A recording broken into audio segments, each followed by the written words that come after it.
teléfono, lo crucé, el policía me vio y me paró y me dijo, mira, me dijo, ¿por qué cruzaste? Entonces yo le dije sinceramente, mira, tengo años de estar aquí, yo jamás he visto que no se podía. Tienes razón, me dijo, lo acabamos de poner, solo no te voy a dar ticket de eso, me dijo.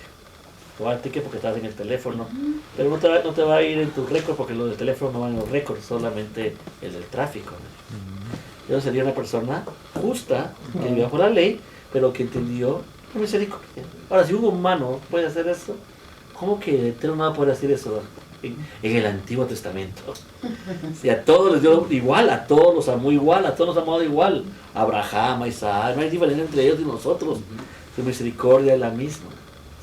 Ese es muy buen verso, porque es antes de la cristiandad y ya se oraba de esta manera.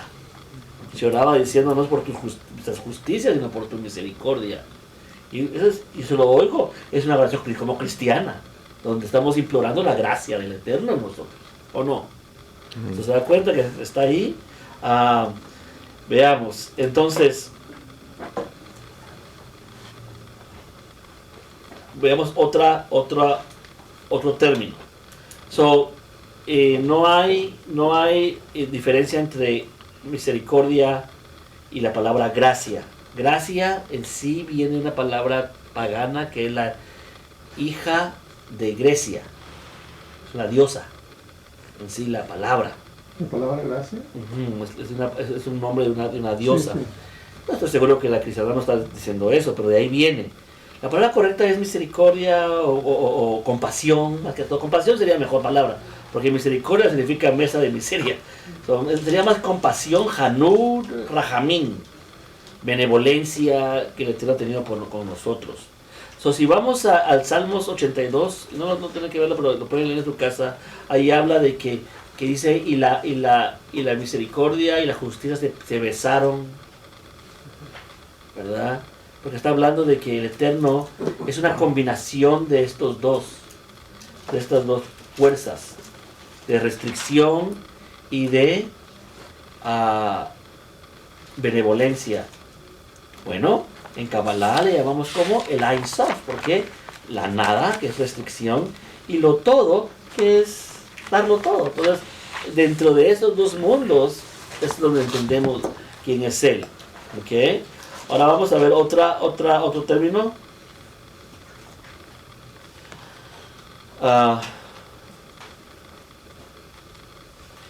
Es la concepción de la idea del Nuevo Testamento cuando dice que es mejor testamento que el primero.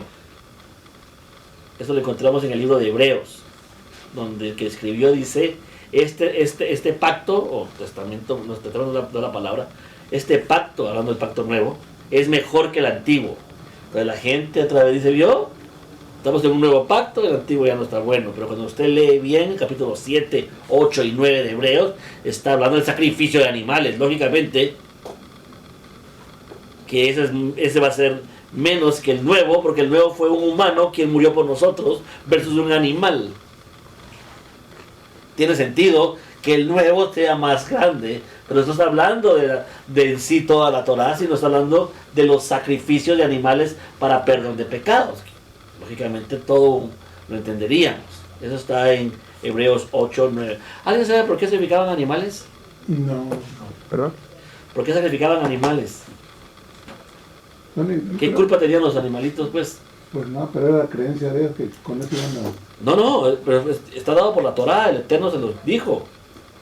Por la cobertura del principio de Génesis.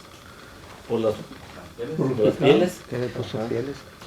Bueno, sí, podría ser una sombra, que sería un remes, ¿verdad? Una sombra ahí. Cuando Adán y Eva pecó y los Sí. mató a la esta Sí, para sí, cubrirlos con la... Y lo que está diciendo es que el animal y tú sufren igual. Es decir, que cuando tu animal muere es como que murieras tú. Es la idea hebrea. Que si tu cordero, tú lo das para muerte, es como que tú te estás dando. Los japoneses tienen eso. Sí, es una idea muy del este.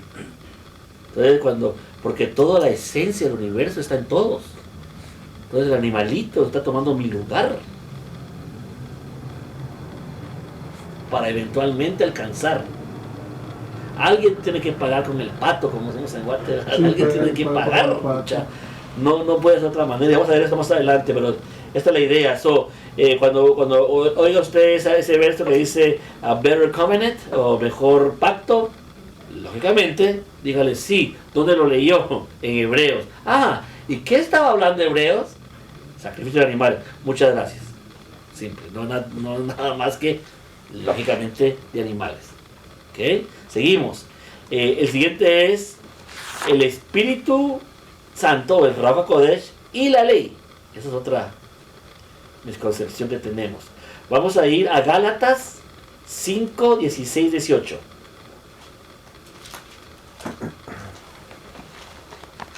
Gálatas 5. Ajá. 5, 16 al 18.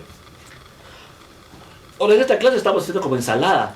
Eventualmente solo vamos a estudiar la carta de Gálatas y nos vamos a meter a luchas ahí bastante fuertes. Pero ahorita solamente estamos dando un vistazo a estas ideas. ¿Okay? Porque, quiero repetir, Romanos, Gálatas son dolor de cabeza de tratar de descifrarlo correctamente. Porque si no, caes en esa idea fácilmente, sin escudriñar mucho qué está pasando ahí, ¿no? Dice Gálatas 16, 18 de los 5. Así que les digo, vivan por el Espíritu y no seguirán los deseos de la naturaleza pecaminosa, porque ésta desea lo que es contrario al Espíritu, y el Espíritu desea lo que es contrario a ella. Los dos se oponen entre sí, de modo que ustedes no pueden hacer lo que quieren, pero si los guía el Espíritu, no están bajo la ley. Hermano, deje los mandamientos, hombre, y ese por el Espíritu. ¿Pero qué está hablando ahí? ¿Alguien me puede decir, por favor, qué está hablando ahí? ¿Solo leyendo lo que leímos? Léalo otra vez y dígame usted qué está diciendo, a ver si se da cuenta. Así que les digo, vivan por el Espíritu y no seguirán los deseos de la naturaleza pecaminosa, porque ésta desea lo que es contrario al Espíritu, y el Espíritu desea lo que es contrario a ella. Ajá. Los dos se oponen entre sí, de modo que ustedes no pueden hacer lo que quieren, pero si los guía el Espíritu, no están bajo la ley. ¿Ok? ¿Alguien puede explicar? Está contradiciendo, ¿no? ¿Está contradiciendo? Dice, Pablo es hermoso por estas cosas. Pero, ¿qué ustedes? Díganme, más, si alguien le lee eso, le dice, yo hermano, aquí me está diciendo a mí que yo no tengo que estar bajo la ley. Que No, vamos. el Espíritu Santo me va a guiar, así que dice sus mandamientos. No, hombre, el Espíritu Santo me va a revelar, así suena. Pero si lee bien, ¿qué está diciendo? Hay una ley de la carne y hay una ley del Espíritu. Las dos pelean una con la otra, O sea, lógico. ¿verdad? Sí. Y yo les digo a ustedes que sean guiados por el Espíritu y no están bajo la ley. ¿La ley de qué? De la carne. De la carne. Pero como no lo habla así, sino que lo dice como en jerigonza. Lo deja como atrapado, ¿sí? Pero eso es de tú que has estudiado literatura, eso es Pleiro. El caballo blanco, el caballo negro, los dos corren hacia el sol, ¿recuerdas? Que es la justicia, uno va montado en el caballo, se pelean los dos y caen abajo. Y Pleiro le pregunta a sus estudiantes, ¿cómo hago para subir? Y uno dice, maten al caballo negro. Y él dice, no, sin el negro no puedo subir, necesito la fuerza también del otro caballo. Entonces alguien le dice, dele de comer menos al caballo negro, para que el blanco, cuando ya estén arriba, le dé fuerza y guíe al negro. Eso es exactamente lo que está diciendo Pablo. Pablo ha oído a Pleiro. Pablo conoce la literatura romana. No más que la puso en términos hebreos, como traduciéndolo, diciendo, ahí está la carne, aquí está la ley del Espíritu, los dos pelean. Yo les digo que sean guiados por el Espíritu y no bajo esa ley. Pero aquí no está hablando de ley de mandamientos, está hablando de ley de la carne. ¿Se da cuenta qué rápido nos podemos perder en eso? Buenas noches. Porque los que traen así camisa rosada, diferente. Oh, sí. Son otras leyes. Eso es muy profundo. Pues vamos a Doctor, hacer una... y en el 19 dice, aquí le pusieron las obras de la naturaleza pecaminosa. Si ahí le hubiera puesto las leyes de la naturaleza pecaminosa, nos aclararía más, pero dice las obras de la naturaleza pecaminosa y dice cuáles son: inmoralidad sexual, impureza, libertinaje, idolatría. ¿Qué es el contra la Torah? Ah, Entonces no me puede decir que no esté bajo la ley si la Torah me está diciendo que no puedo hacer esas cosas. sí. ¿Se da cuenta qué rápido puedes destruir, puedes explicarle a alguien si solo ponemos atención a la idea? Ahora, algunos de ustedes, por ejemplo, no los atacan porque no hablan mucha. Pero eventualmente usted va a pararse y decir, ustedes están tan mal, muchachos, tan mal, hombre. Y va a tener que explicarles, pero la explicación es de hacer de esta manera, que lean el texto, que lo lean otra vez, porque es como confuso. ¿Qué es vivir en la ley del Espíritu? Bajo la Torah. Eso es lo que está diciendo. No hagáis la naturaleza de la carne, que son que fornicar. ¿Cómo sé que la fornicación es mala? Porque la Torah me dice. Si no hubiera Torah, ¿me pudiera saber qué es fornicación? Por eso Pablo dice, antes de que conociera yo la ley, estaba tranquilo. El momento en que la ley la conocí, abundó el pecado en mí, es lógico. Entonces, ¿qué diremos? Dice, ¿verdad? Pero como abundó el pecado en mí, la gracia del Eterno abundó más, dice. Entonces, ¿qué diremos? ¿Pequemos más para que abunde la gracia? De ninguna manera. ¿Se da cuenta? Pero ¿por qué se mete en esas locuras Pablo, digo yo? Sí, porque eso Por el link, es su forma de él de enseñar a ese grupo que no entendía de otra manera. Pero los confundió a muchos. Algunos porque les dejó peor a los que no teníamos raíces hebreas. Ellos tenían raíces hebreas y dijeron, sí pues, no, claro, me entiendo bien a Pablo. Pero si no tuviera esa parte que nos quitaron, Pablo comienza a ser como confuso. ¿Sí? El pecado es solamente puede vivir si hay Torah. Si hay ley, si no hay ley no puede pecar. Entonces, como dice como dice Juan, el que dice que no ha pecado es mentiroso. eso es cierto. Lo que está diciendo Juan, el que dice que no hay Torah, porque que tener Torah quiere decir que hay pecado. Si no hay Torah, no hay pecado. Entonces yo digo que no hay pecado, soy mentiroso, dice Juan. ¿Por qué? Porque no creo en la Torah. ¿Sí? Es un juego de palabras, hombre, de términos, pero para explicarle a alguien esto así, ¿verdad? Porque aquí lo entendimos todo, ya afuera otra vez estamos pensando cómo fue el asunto, ¿verdad? Porque toma tiempo de estar oyéndolo y de estar viéndolo. Mi deseo es que lea las cartas de Pablo, un hombre genial, mi héroe hoy en día. Antes no lo era tanto, ahora es como mi héroe porque lo entiendo mucho mejor, ¿verdad? Pero entonces quiere usted decir, yo no sé mucho, este cuate era un genio, voy a poner atención a cada palabra que dice porque aquí no está dando mucho a la misma vez. Ok, eso sería otro ejemplo. Veamos, Romanos 6:14.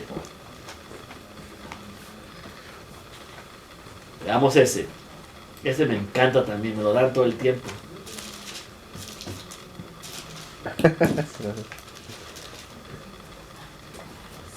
Dice Romanos 6:14. Ok, sígale. ¿Qué fue? Porque el pecado no se enseñorea de vosotros, pues no estáis bajo la ley, sino bajo la gracia. Aleluya. Otra. Cabalito, ahí está mío. La ley. ¿Qué cree usted que está diciendo Pablo ahí?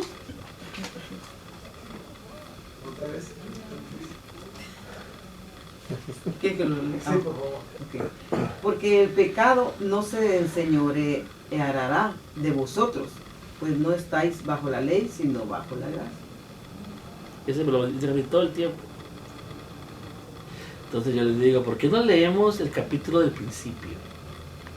Y veamos qué está hablando primero Pablo.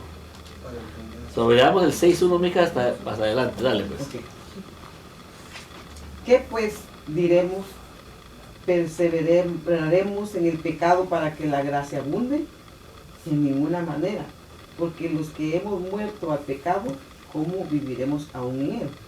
¿O no sabéis que todos los que hemos sido bautizados en Cristo Jesús, hemos sido bautizados en su muerte? Porque somos sepultados juntamente con él para muerte por el bautismo, a fin de que como Cristo resucitó de los muertos por la gloria del Padre, así también nosotros andaremos en vida nueva. Vida nueva. Ajá.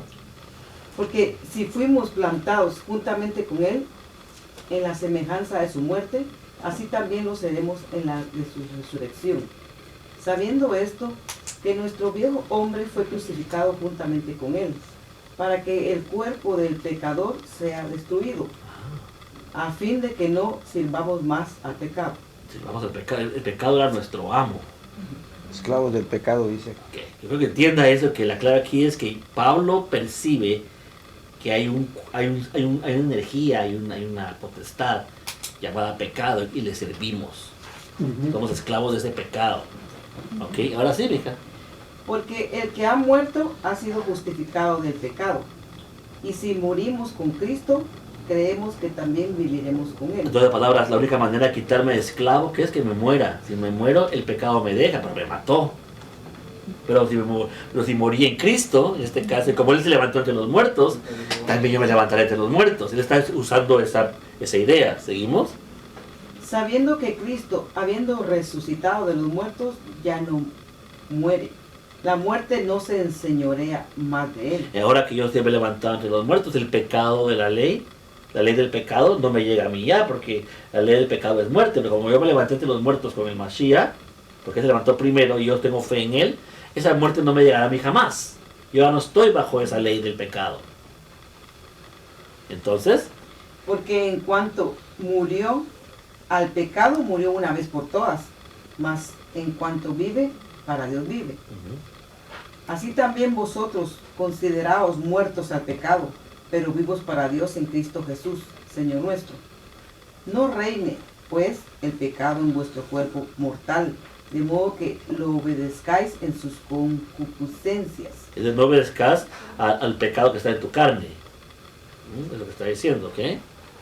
Ni tampoco presentéis vuestros miembros al pecado como instrumentos de iniquidad, sino presentaos vosotros mismos a Dios como vivos de entre los muertos y vuestros miembros a Dios como instrumentos de justicia. Ajá. Porque el pecado no se señoreará de vosotros, pues no estáis bajo la ley, sino bajo la gracia. Claro, que no estás bajo la ley del pecado, de todo lo que está hablando en todo el capítulo, sino que estás bajo la misericordia, porque Él murió por ti y te levantaste con Él. ¿Qué es la ley que está hablando aquí él? ¿La ley de qué? Pecado. Del pecado. Sí. Lea todo el capítulo. Está hablando de que el pecado te lleva, el pecado te hace, el pecado te vuelve. Pero ahora en Mashiach ya esa ley del pecado no estás bajo ella. Así que no estés